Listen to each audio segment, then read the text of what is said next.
The world is full of people with different characters and temperaments. We all have a dark side, a tendency to manipulate, and aggressive desires. The most dangerous types are those who repress their desires or deny the existence of them, often acting them out in the most underhanded ways. Be extra careful in the work environment with those who like to maintain their position through charm and being political rather than getting things done. They are very prone to envying and hating those who work hard and get results. They will slander and sabotage you without any warning. Ambition has become a dirty word, and I believe it is a great evolutionary force for the positive. If people fail or go astray in their ambition, I can live with it, but not with people lowering their expectations, wasting time, slacking off, and glorifying failure and stupidity. Always remember that your calmness under fire is your best defense in any argument or discussion. We do not see people as they are, but as they appear to us, and these appearances are usually misleading. Mastery, I learned, was not something genetic or for a lucky few. It is something we can all attain if we get rid of some misconceptions and gain clarity as to the required path. Create a ladder of values and priorities in your life, reminding yourself of what really matters to you. When you are trying to impress people with words, the more you say, the more common you appear, and the less in control. Even if you are saying something banal, it will seem original if you make it vague, open-ended, and sphinx-like. Stupidity and human incompetence are the great evils, not ambition and glory. Emotions are continually affecting our thought processes and decisions, below the level of our awareness. And the most common emotion of them all is the desire for pleasure and the avoidance of pain.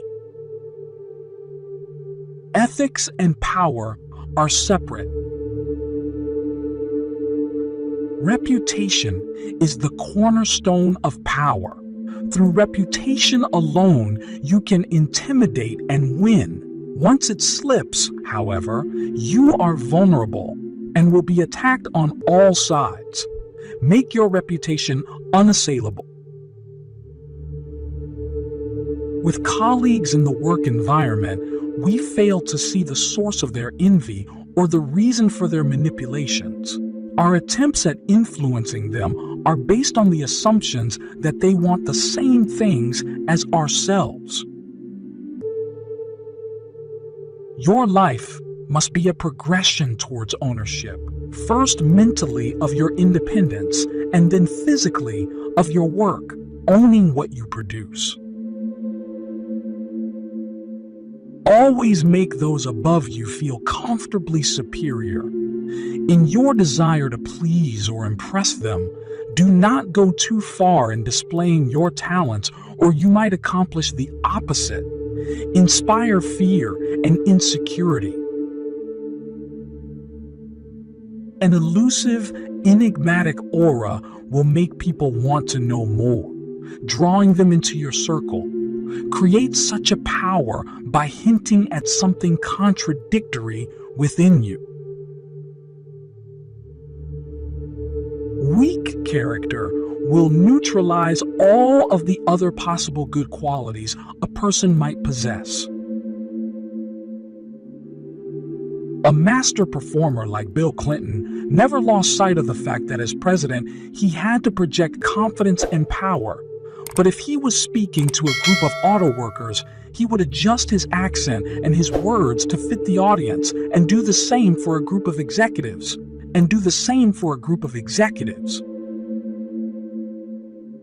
Power is the measure of the degree of control you have over circumstances in your life and the actions of the people around you.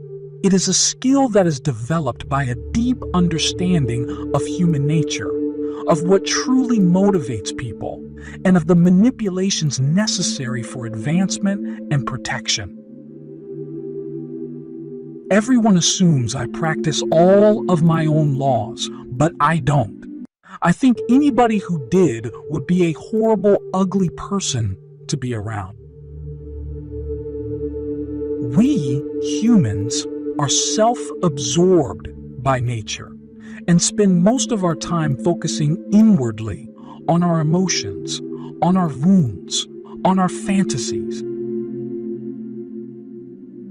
Power works best when it is indirect, never coercing people, instead getting them to voluntarily align with your interests.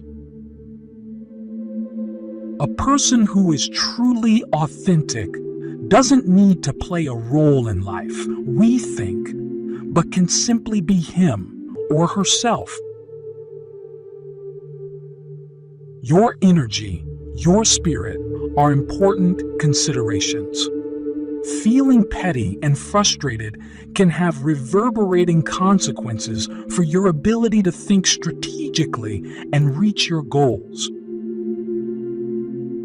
The nihilistic troll might pretend to be acting in the service of some cause or leader, but don't be fooled. The cause and their supposedly strong convictions are simply a way to justify and provide cover for their abusive behavior. Transforming yourself into a deep listener will not only prove more amusing as you open your mind to their mind, but you will gain the most invaluable lessons about human psychology. To not follow your passion in life is a recipe for failure and unhappiness. If you change and adapt your persona, you are seen as inauthentic. If you stay the angry young man, you fade from attention or seem tiresome. The passive-aggressive arguer comes armed with tricky tactics. They cannot take the risk that they might be wrong. Their self-esteem is too intertwined with their opinions. It is more important to affirm their rightness and sense of superiority than to arrive at the truth. Once people are aware of your presence, and perhaps vaguely intrigued, you need to stir their interest before it settles on someone else.